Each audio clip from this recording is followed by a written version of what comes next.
Hi guys, welcome back to Maths Academy. Um, we're going to look at the graph of the derivative function.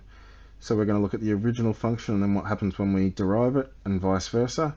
When we've got the derivative, how we would change it back to the original graph. Remember that generally you can't draw these accurately because you don't know whether it's a cubic function or a quartic function or the power. Well, you can sort of guess.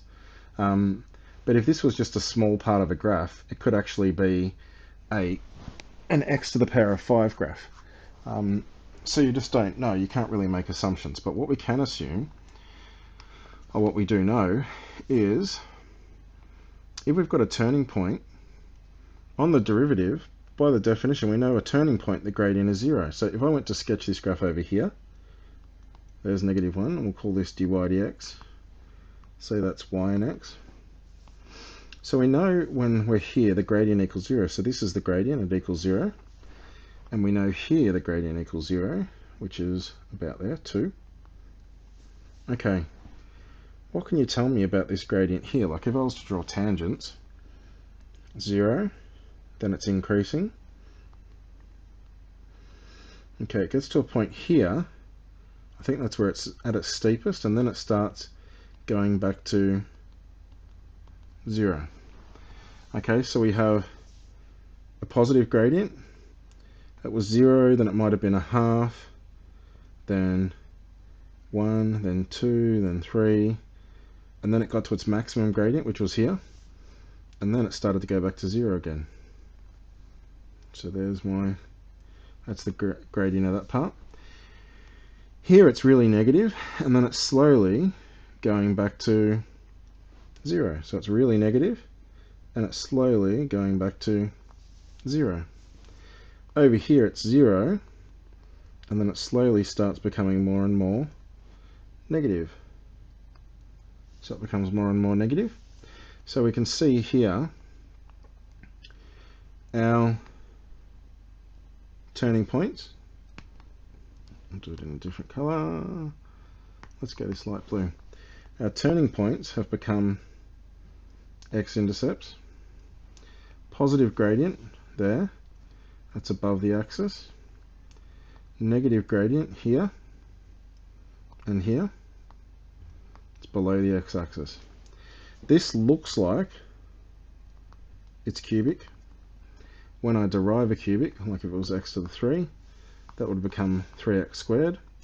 We know it's negative x to the 3 because it's going down at the end, so this would be negative 3x squared, which is what that graph sort of looks like. Of course, it's not the exact graph because negative 3x squared looks like that, but it's something like that. So that's just the general gist. If you've got a turning point, it becomes an x-intercept, positive gradient above the axis, negative gradient below the axis. So put a series of graphs on here.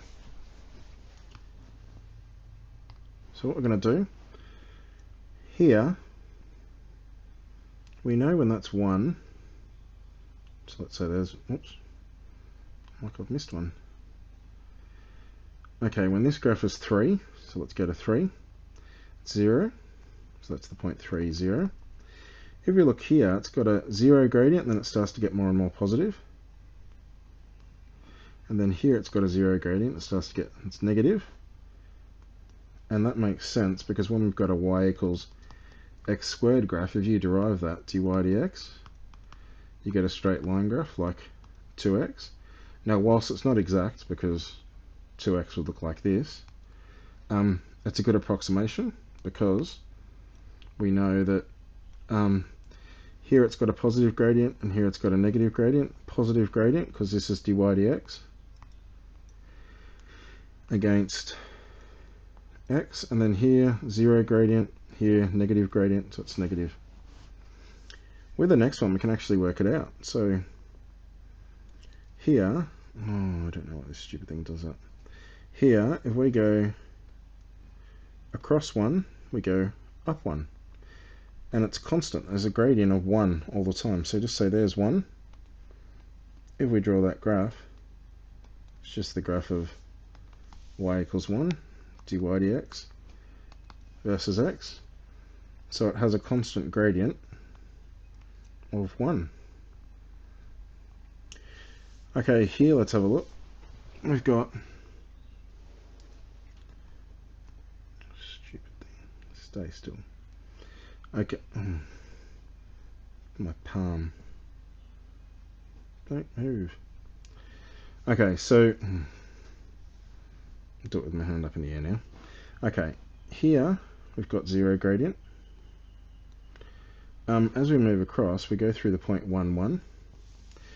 It doesn't look like... What is it, x squared? Okay, there's 1. That gives me 1. If it's a half, if I put a half into it, I get a quarter. That doesn't look like a quarter. Oh yeah, maybe it... no, it doesn't.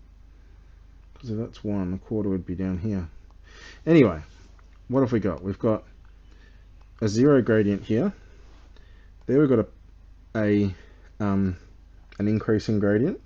So it starts at 0 and then it starts to get steeper and steeper and steeper. On this side, it's negative, it's positive, and then it goes back to 0. So it's going to look like something like that.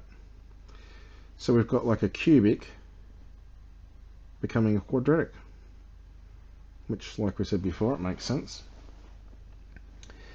Okay. Where have we got? So we've got 0 gradient down here somewhere. So let's make that there. It's an intercept. I've got a 0 gradient and then it starts to become more positive. So it goes up. Here it becomes more negative, but then it stays at the same rate for a while. So it becomes negative. Then it flattens out because the gradient's the same. But then it starts getting more negative again. So it'll go down like that.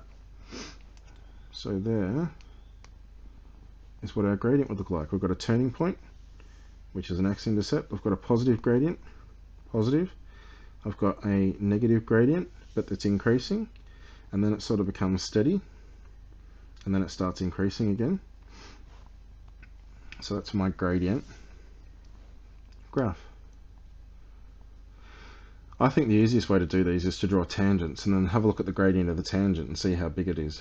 So, like here, if I was doing this, I could say that's really negative, but it's slowly approaching 0. Sorry, it's really positive, and then it's slowly, it's 0, and then it's becoming more and more positive, so it's getting larger and larger and larger. Here it's 0, but it's becoming more and more negative, more and more negative, and then it stays the same for a while because my tangents just run along, and then it starts to get more negative again. So it runs along for a while, then it starts to get more negative again.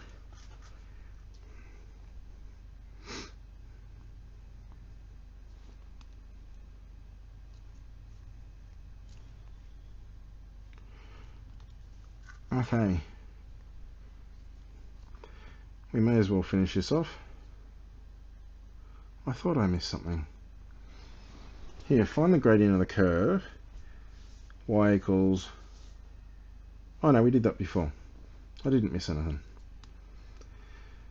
Okay, so there's all of our graphs. We've done that. Consider the function 2x and negative 2x. 2x for x is greater than 0.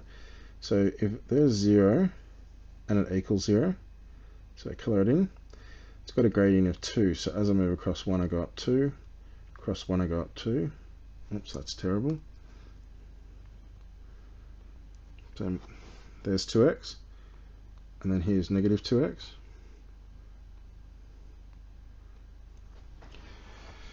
Okay, so that's f of x. Now, if we have to sketch the derivative, f dash of x, if we derive 2x, we get 2. If we derive negative 2x, we get negative 2. So here, this has got a gradient of 2, but because we've got a cusp here, the gradient can't exist. So we say open circle, 2. Here that's negative 2, so open circle, negative 2. And then that is f dash of x.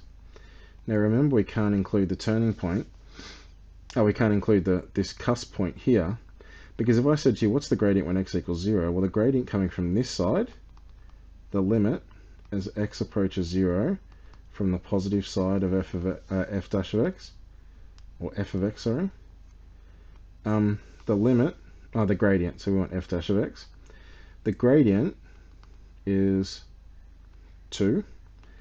But if I say what's the limit as x approaches 0 from the negative side of f dash of x, well, that gradient there is approaching negative 2. So if I asked you what's the gradient at 0, well, is it 2 or is it negative 2? It's neither. It's not defined. Okay, so whenever you have a cusp or if you have an endpoint, the gradient's never defined at that point. So here you can automatically see we've got an endpoint there, so the gradient won't be defined there. So if we look here, that's the point negative 3, and that's the point 2, and we've gone across. So here that's gone down 2 and across 2, so it's got a gradient of negative 1. So there's negative 1. It's got a gradient of negative 1, and that's undefined because we've got a cusp. Okay, here we go across 1 and up 2, so it's got a gradient of 2. So, that's supposed to be negative 1. So it's supposed to come all the way across to here. Okay, there we said we've got a gradient of 2. So it starts there, goes across to there. Now here we've got a gradient of 0, which is there. And that's gone across 1 and up 1. I mean, it could be x squared, it could be x cubed. But if it was x squared, we know that when we derive it, we just have a gradient that's 0 and then it's increasing. So it's 0 and increasing. So it might look like that. You can't be exact because you don't know what the original function is. You can just have a guess based on what you know. So I don't think they could mark you wrong on either of these. Generally, questions like this are multiple choice. So here we've got a negative gradient. Here we've got a positive gradient, it's constant, and here we've got a gradient that's increasing, which is there. Okay, so that is graphing the derivative function. Yeah, that's pretty much covering graphing the derivative function. Okay, I'll see you later. Bye.